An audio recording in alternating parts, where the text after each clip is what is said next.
ओम शांति। आज की अव्यक्त मुरली का सार, परमात्म संग में ज्ञान का गुलाल, गुण और शक्तियों का रंग लगाना ही सच्ची होली मनाना है। सुनते हैं मुरली से मुख्य पॉइंट्स। पहली पॉइंट, आज बाप दादा अपने लकीएस्ट और होलीएस्ट बच्चों से होली मनाने आए हैं। दुनिया वाले तो कोई भी उत्सव सिर्फ मनाते हैं, लेकिन आप बच्चे सिर्फ मनाते नहीं, मनाना अर्थात बनना। तो आप होली अर्थात पवित्र आत्माएं बन गए। आप सभी कौन सी आत्माएं हो? होली अर्थात महान पवित्र आत्माएं। दुनिया वाले तो शरीर को स्थूल रंग से रंगते हैं, लेकिन आप आत्माओं ने आत्मा को कौन से रंग में रंगा है? अविनाशी रंग कौन सा है? आप जानते हो, आप सबने परमात्म संग का रंग आत्मा को लगाया, जिससे आत्मा पवित्रता के रंग में रंग गई।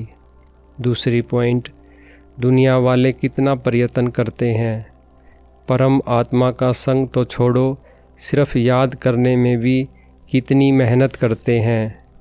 लेकिन आप आत्माओं ने बाप को जाना, दिल से कहा मेरा बाबा, बाप ने कहा मेरे बच्चे, और रंग लग गया।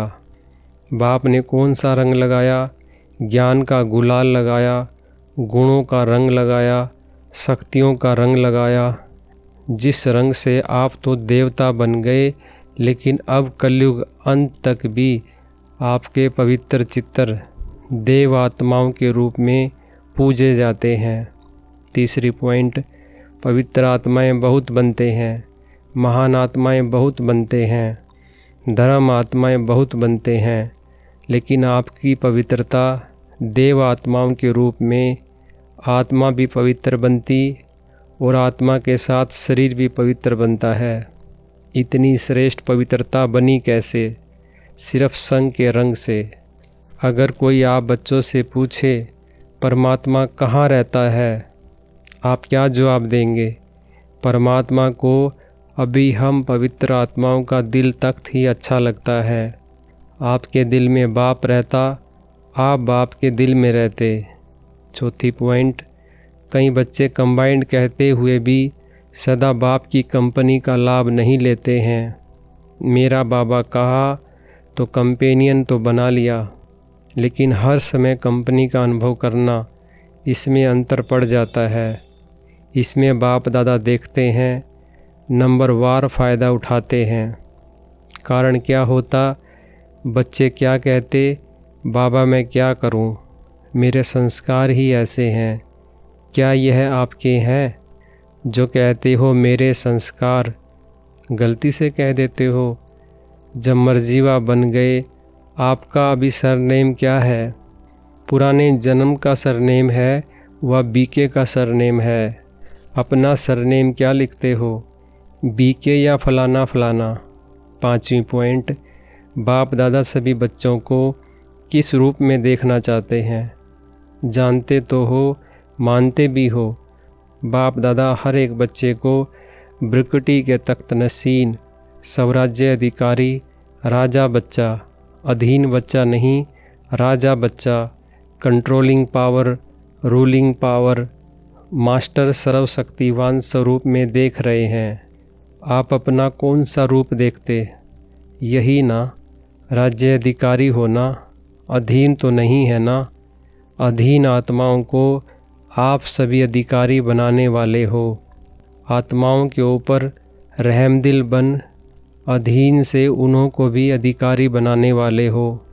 छठी पॉइंट, बाप दादा ने हर ब्राह्मण को जन्मते ही मन के विमान की गिफ्ट दी। तो सभी के पास मन का विमान है? चेक करते हो? ऐसा विमान जो तीनों लोकों में सेकंड में जा सकता है। अगर हिम्मत और उमंग उत्साह के दोनों पंख यथार्थ हैं तो 1 सेकंड में स्टार्ट हो सकता है। स्टार्ट करने की चाबी क्या है? मेरा बाबा। मेरा बाबा कहो तो मन जहाँ पहुँचना चाहे वहाँ पहुँच सकता है। दोनों पंख ठीक होने चाहिए, हिम्मत कभी नहीं छोड़नी है। क्यों? बाप दादा का वायदा है, वरदान है, आपके हिम्मत का एक कदम और 1000 कदम मदद बाप की। चाहे कैसा भी कड़ा संस्कार हो, हिम्मत कभी नहीं हारो, कारण सर्वशक्तिवान बाप मददगार है और कंबाइंड है, सदा हाजिर है। 7वीं पॉइंट, आप हिम्मत से सर्वशक्तिवान कंबाइंड बाप के ऊपर अधिकार रखो और दृढ़ रहो। होना ही है, बाप मेरा, मैं बाप की हूँ, यह हिम्मत नहीं भूलो। तो क्या होगा? बाप मदद देगा, हुआ ही पड़ा है। बाप बंधा हुआ है दृढ़ निश्चय बुद्धि वालों को मदद देने के लिए। बाप के ऊपर हक तो रखते हो, लेकिन रूप चेंज कर देते हो। बाबा आप तो मदद करेंगे ना, आप तो बंधे हुए हो ना, तो ना लगा देते हो। निश्चय बुद्धि निश्चित विजय हुई पड़ी है, क्योंकि बाप दादा ने हर बच्चे को जन्मते ही विजय का तिलक मस्तक में लगाया है। दृढ़ता को अपने तीव्र पुरुषार्थ की चाबी बनाओ। 8वीं पॉइंट, सभी को मेजॉरिटी उमंग उत्साह बहुत अच्छा आता है। यह कर लेंगे, यह हो जाएगा। बाप दादा भी बड़े खुश होते हैं, लेकिन यह उमंग उत्साह सदा इमर्ज रहे। कभी कभी मर्ज हो जाता है, कभी इमर्ज हो जाता है। मर्ज नहीं हो जाए, इमर्ज ही रहे, क्योंकि पूरा संगम युग ही आपका उत्सव है।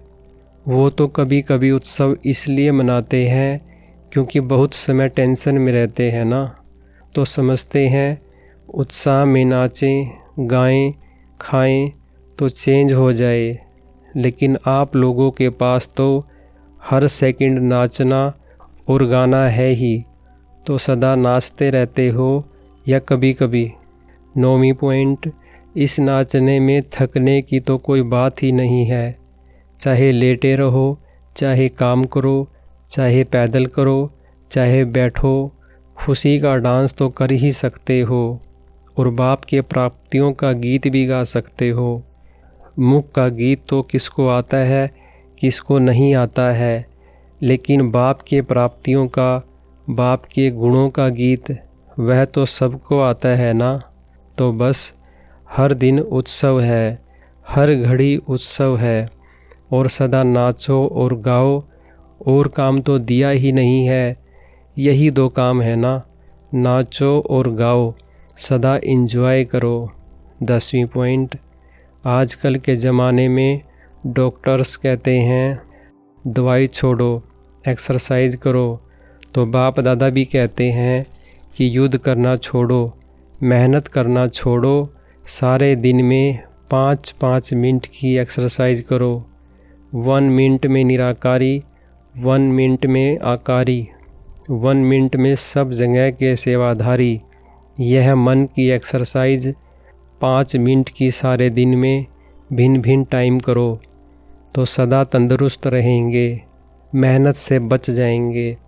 11वीं पॉइंट, ब्रह्मा बाप ने लास्ट में जो वरदान दिया, निराकारी, निर्विकारी, निरंकारी, यह ब्रह्मा बाप का लास्ट वरदान एक बहुत बड़ी सौगात बच्चों के प्रति रही। तो क्या अभी अभी सेकंड में ब्रह्मा बाप की सौगात मन से स्वीकार कर सकते हो? दृढ़ संकल्प कर सकते हो कि बाप की सौगात को सदा प्रैक्टिकल लाइफ में लाना है, क्योंकि आदि देव की सौगात कम नहीं है। ब्रह्मा ग्रेट ग्रेट ग्रैंडफादर है, उसकी सौगात कम नहीं है। तो ब्रह्मा बाप को रिटर्न देना अर्थात बार बार जीवन में दी हुई सौगात को रिवाइज कर प्रैक्टिकल में लाना वरदान है। लव और लवलीन स्थिति के अनुभव द्वारा सब कुछ भूलने वाले सदा देही अभिमानी भव।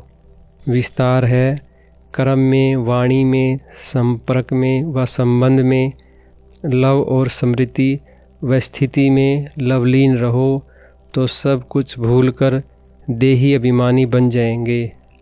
लव ही बाप के समीप संबंध में लाता है, सर्वस्व त्यागी बनाता है। इस लव की विशेषता से व लवलीन स्थिति में रहने से ही सर्व आत्माओं के भाग्य को जगा सकते हो। यह लव ही लक के लोक की चाबी है, यह मास्टर की है। इससे कैसी भी दुर्भाग्यशाली आत्मा को भाग्यशाली बना सकते हो। स्लोगन है, स्वयं के परिवर्तन की घड़ी निश्चित करो तो विश्व परिवर्तन स्वतः हो जाएगा। अच्छा, ओम शांति।